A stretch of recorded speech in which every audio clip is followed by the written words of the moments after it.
Welcome to another broadcast of Don't Give Up. This is the second episode. In the first episode, I called it something different, but that's the titling that came out when I was doing the graphic on Canva. And again, this is a series that's not for everybody. This series is just for people who have really been through it. There are, of course, it's a spectrum. So you decide where you are on that. It's not objective. It basically means is it hard for you? And it doesn't matter the circumstances. This is, you self-select. So I'm coming from the place of I started in a really unhealthy, abusive, chaotic environment. And over the last couple decades, particularly the last 7 years intentionally, I've worked to come to own the patterns that early experience generated, so that I can evolve them to something higher, as well as, and so that's a fancy way to say this is how I was thinking about things, this is how I was responding to them. That wasn't working, and so I went through a process of coming to own my behavior and then see what I needed to think or feel differently and practice doing it until it was in my body. As part of that process, as part of if you're on the same journey as me, and that in the first broadcast I talked about how that kind of ran parallel with what I call my spiritual revolution, which was finding God in myself. And when I use God, the word God, I don't mean God as defined by any religion. I use that word to point to all that is the greatest intelligence that encompasses all, the life force. So to me, those journeys went concurrently, and one was sometimes leading and then the other was leading, and actually the spiritual revolution made possible the other one for me, in coming to see who I was, what I am, an expression of the divine. I then felt empowered or brave enough. And honestly, I ran out of places to explore universally and ended up back in sort of my human seat, and then dealt with or looked at the things specific to my personal journey. So this is, again, this is for you people who have started somewhere that sucked, came to see that it was affecting the quality of your life, and then went through the journey of oh man, what do I need to do to get different results? And as part of that, what you encounter is a period of so you had, when you were affected by things you couldn't control, the thinking and behavior that developed in response to that. And then after those circumstances are over, pretty much, and you live out as an adult, you make choices from that place, and generally they're not that good. So then those also have pain and repercussions and consequences, and so it's part of the journey. You got to deal with it. You did a lot of stuff to yourself. It was you acting, and you were acting from these things that weren't you, and you have to come to see it was you, so that you feel that and see that you have the power to make different choices. But also it wasn't you, and that you didn't select those beliefs initially. They're just given to you. You're just lucky enough to land in the middle of them and live from them. Hey everybody, so if you're just joining today, this is another on the broadcast series of Don't Give Up, and I was explaining, again, this is not a series for everybody. This is for the people who have just had a lot to unpack and do to come to love themselves. And it is also inclusive of really dark feelings. If you've never been to hopelessness, this probably is not your broadcast. This is for people who know the depths of human misery. And there are so many, again, it's a spectrum, but you self-select, and it doesn't have to be you could feel that, and everything from somebody else's vantage point might look right. Meaning you could have all the things, you could do all the stuff, and someone from the outside might be oh, you shouldn't feel that way.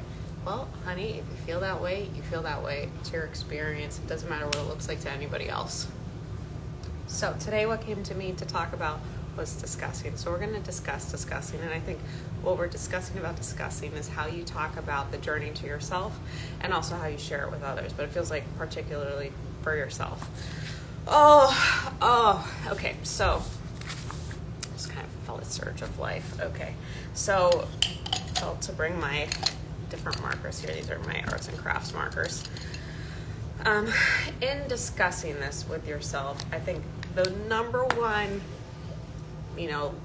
like the biggest leverage point is separating who you are from your behavior. For example, I'm a people pleaser versus I engage in people pleasing behavior. I'm a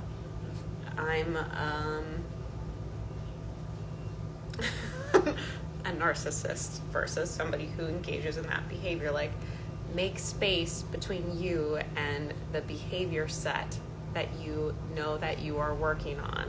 Why? Because you aren't it. You aren't those things. You're doing them, and they can describe you, but they aren't from some, like, it's a thing that does this, like this person does this, but they are not you, which means that they are not permanent afflictions or permanent characteristics. They are learned. So much of your behavior is learned. Your essence, what you're inspired by, what you enjoy, that remains pretty constant. What lights you up, what drives you, those remain pretty constant. Behavior that is destructive to yourself and others is often learned and is downstream from the idea that you're not worthy of feeling good, and or you don't know that you could feel good in an area where you've always felt bad. If somebody has always felt like kind of shitty in their body because of poor food or nutrition, they don't know what they're missing, and so they might not be seeking it. You don't know what you don't know. And I was talking to someone the other day, and we kind of talked about like the hero's journey as it pertains to some of these characteristics. So an example would be like love. You might live your whole life feeling loved. Because of that, you don't know what it's not. As a result, you don't know what it is. And so you don't live thinking like, oh, I'm loved. Like, it's not in your awareness the same way as if you've gone through an experience of not being loved and find yourself back in being loved. It's like if you've lived without faith, or if you lived without gratitude, or if you've lived without confidence. Like, when you have those things, you know, and you can appreciate them and hold them differently. The journey, which I think like that idea can be beautiful to apply to what we're talking about here when you're coming from trauma, is that you will get to appreciate life and peace and yourself and others differently than someone who hasn't had your journey, because you know what they're not. You know what chaos is, and so you really can appreciate stability. You know what hating yourself is, and so you can really appreciate loving yourself. And similarly, like if you've only ever hated yourself, you don't know, because you don't know what loving yourself is. And yet I do find that there are these calls from within, kind of like the life force that moves from you or for you or through you, does this kind of like seed through the dirt thing where it knows it's going somewhere. And there can be temptation to try to control that, especially if you are coming from a trauma background, because y'all want to control stuff. But it's more or less like supporting and allowing and being willing. It's a really beautiful, easy process, and part of why I want to add to the conversation is like, look, you're going to want to make it much harder than it is, and that's because you're using those things you learned in trauma to do this other thing. And you can, and you'll get there. It'll take a little bit longer, but you can also practice some of the end state things along the way to help you let the journey be a little bit more comfortable. You're going to a place, or you want to get to a place, what I called like there, where you trust yourself and you trust life and you enjoy it and you're open to it, and you're not looking and filtering everything as if it was a threat or trying to control it. You're able to enjoy it and approach opportunities with excitement and enthusiasm and belief. Like, you're there for it. And those things can waver. And yet, like, if you commit to the journey, it does seem like you can get to a place where you see that even if they do waver, or when they waver, that it doesn't mean anything, and also it doesn't need to be. It's kind of wasteful. So like with faith, I found that you can choose not faith. You can choose these different mental stances that, like, you can choose negativity. You can choose to be critical. You can choose these things. But what you're attempting to do in choosing those things, like unconsciously or consciously, you actually achieve better through their opposite. So, for example, if you're living in fear, what you're trying to do often is protect yourself. Well, in a fear state, you're not thinking as clearly, and you're also constricting yourself or closing off from opportunities. Therefore, you're causing yourself more pain ultimately. And so what you're trying to achieve, you're doing the opposite. And that's the fuckery of most of the mental things we do, is like, we think that we're doing something, but what we think that we're trying to do, like, you know, if somebody says like, oh, you know, they don't want to be open to love again because of the pain. The love that they've lost is generally less than the love that they're continuing to choose to lose by not participating at all. Like, there's just a lot of silly little things we do that if you let be cute and you embrace about yourself and you say sweet things to yourself about, they can evolve faster. The patterns underlying that can evolve faster. So let's talk. Okay, so we're discussing.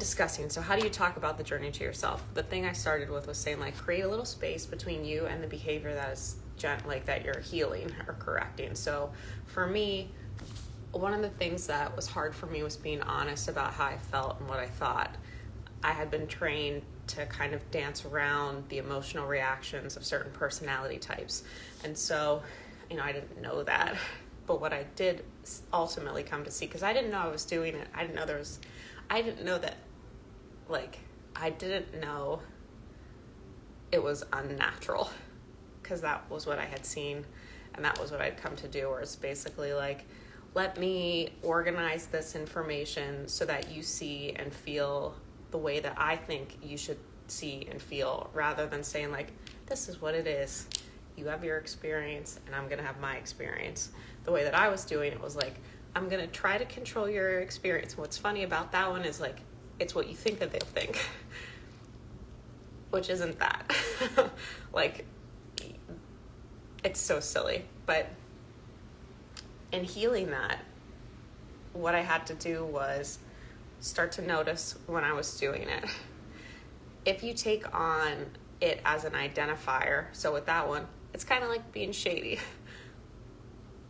And what else? It's dishonesty or inauthenticity. If I said I'm those things, they're associated with being a bad person.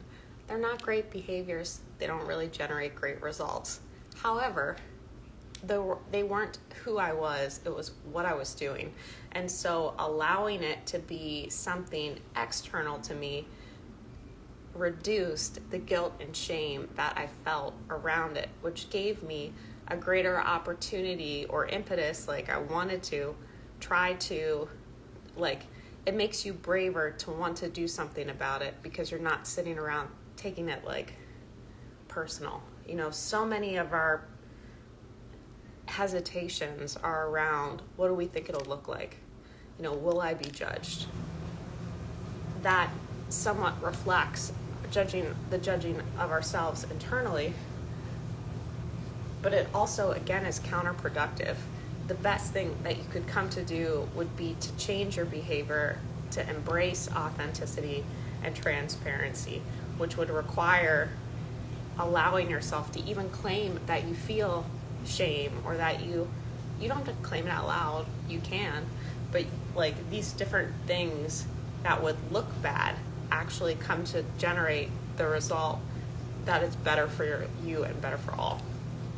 So and kind of like letting it be possible that I wasn't a bad person. I was just doing screwy things. And it's not, I don't have the caveat. Let me then tend to the behavior pattern rather than wallow or feel bad and shrink back from life.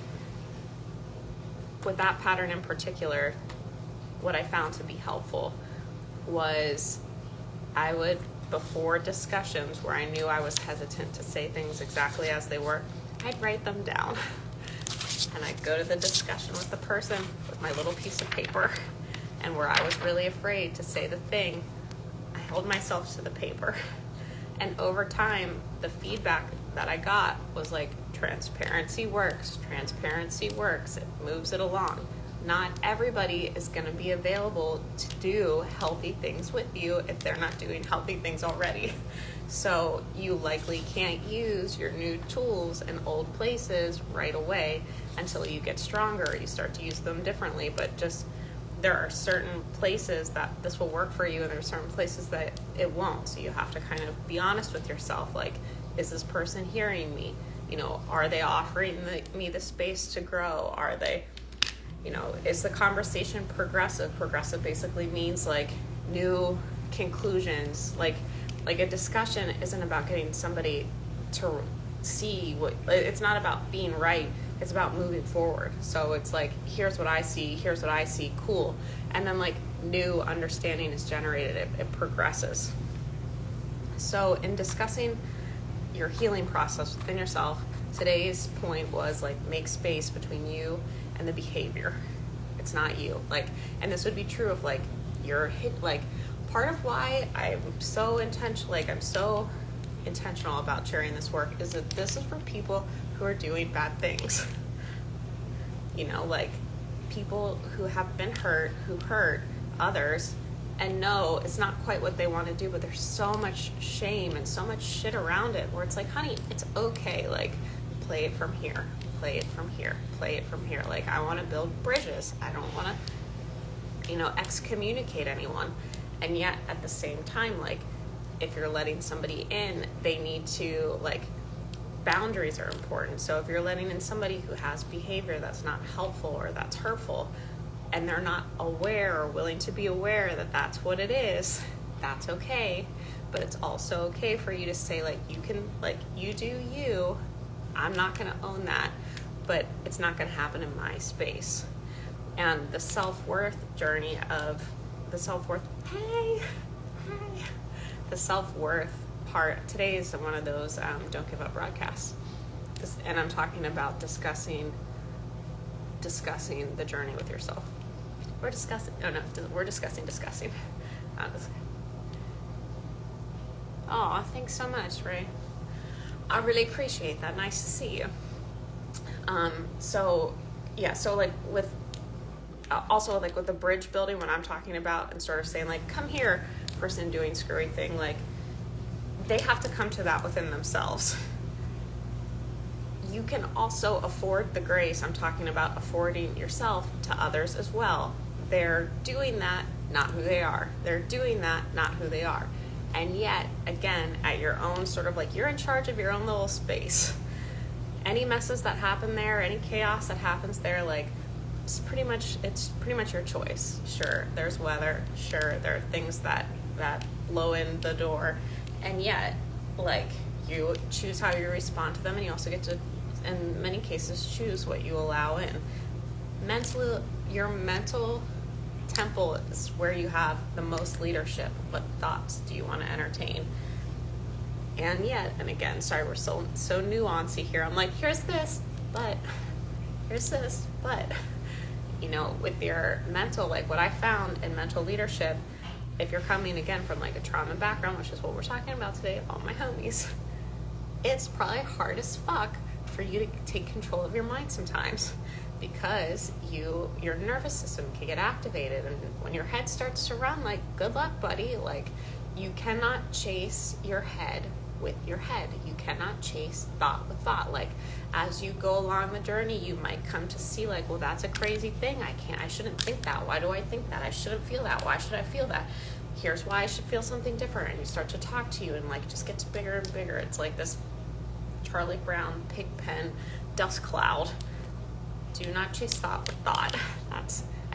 Do you? Perhaps that does work for you. Like, I'm not here to tell you what to do or what's right for you. What I found is that it's, for me and for my clients, it's often helpful to soothe thought with, that's why self-hug is my logo. It's like, okay, head is doing crazy stuff. I don't need to explain to me why it's crazy stuff. I'm not even gonna address it all. I'm just gonna say, oh baby, you're so upset right now. That's okay. You're so upset right now. You're really afraid. You don't know what you're gonna do. That's okay. You're really hurting. That was really hurtful what happened. You're afraid they're gonna think something about you. That's okay. Like, you soothe you bring you here. Or I love the NLP technique, neuro-linguistic program technique, of inserting a mental picture over like the landscape. For a long time, I used to hit whack thinking, obsessive thinking, that I became, before, like on the journey, you don't know you don't have to think things until you know you don't have to think things. So when I started to recognize, like, I don't have to think that thought, like, it's almost like this roller coaster, and you're standing at the little overhang where you get on the cart, like, here comes the crazy, and like it stops right in front of you, and the bar lifts up, and you can go on it, you can go on there, and you can ride that shit around all day, but you also don't have to. And you might even use that visual. I used to use the visual of a school bus coming through my head and hitting like thoughts that were obsessive, where it's like, or thoughts that were hurtful, or things like I knew weren't helpful to think. I had already wrung out what was ever helpful from that. Like, I'd already looked for like what I could use. I had already looked for like, it was just momentum. I'd also imagined putting them in the suitcase and throwing them in a lake. Like, all that fear go there. Like, I don't need that. That's not real. But breathing really can be very helpful. So like, get yourself to a different physical state, and then the thoughts that you have change. Problems that you have in fight or flight, the problems that you think you have in fight or flight, or think that you might have, or think that you did have, are different than when you're in a cool state. So try to manage your state. And that comes back to, where are we going? Where is there? There to me is a state where you have the capacity to be willing to be aware of what's going on. And it's aware from a witness standpoint, where like, you're not scared of it. You're like, oh, cool. Like, look at this. Here she goes. Okay, anybody have anything before I close? There's nothing else for me. There's nothing else for me to say. So if you're watching this on YouTube or Instagram and this is a helpful series, please let me know. Again, it's my intention to, like, I promised that when I got there, they're kind of like the other side of my trauma, at least what I felt was like solid ground. I'd stand there, I'd be like, yo, this place real, like, keep swimming, keep swimming, keep swimming. And that's my point, is basically I want to offer you, belief in the work, belief. It's so much easier to pick up little grains of sand and move them if you know that someday it really will end. Thank you, I appreciate that. It's helpful to know, sometimes you'll practice things for a long time and it doesn't look like it's changing at all. And then one day you wake up and it's like, wow, that's easy now, or that's light, or that's not a problem anymore. Like, I'm here to tell you to stick with it. Like, no matter how heavy or hard it gets, like, stick with it and ask for help. Like, you can ask help from people. But in the last broadcast, I also talked about faith and asking and allowing for non-physical support, like, however you want to call it, whoever, whatever you pray to. For me, like, faith has been instrumental in allowing things to move because they were bigger than me. So I would just really, I ask angels to, if I'm wrestling with something previously, my head was like, my trauma head, my trauma brain was like, we need to understand all of this and figure it out. And now I'm like, I feel really uncomfortable. Spirit, angels, let me know what I need to see to process whatever's here, to progress. Like, let me know. Help ease my discomfort. Help me see clearly. Help me be filled with, you know, the light of God, Holy Spirit. Like, help me act right. Help me be a good person, good to me, good to others. Help me be aware. Help me be intentional. Help me be clear. And then I try to focus on where I am and what I can do right now rather than run off in all these like mental places that can become and feel really real, but they ain't. I mean, they are, but they aren't. Where you're trying to go, and all the mental maze work is here as yourself in trust and faith. Like, you want to be open to life. That's what you're looking for in all the maps that you create in your head. Like, if I get here, if I do this, if I blah, whether it's an external achievement or internal achievement, what you're trying to do is feel like alive as yourself, willing and open. Okay, anybody, thank you. Appreciate it. This will be on YouTube. If you're on YouTube, yes, of course you can. Yes, I would. Yes, please do message me. I'll text. I don't know if you have my phone number, but I would if you have my phone number, text me, and if not, message me and I'll give it to you, because it's easier for me. Sometimes, I don't know, I miss messages on Instagram and Facebook. I do work with clients one-to-one, so if you're interested in what that would look like, you can schedule an info call.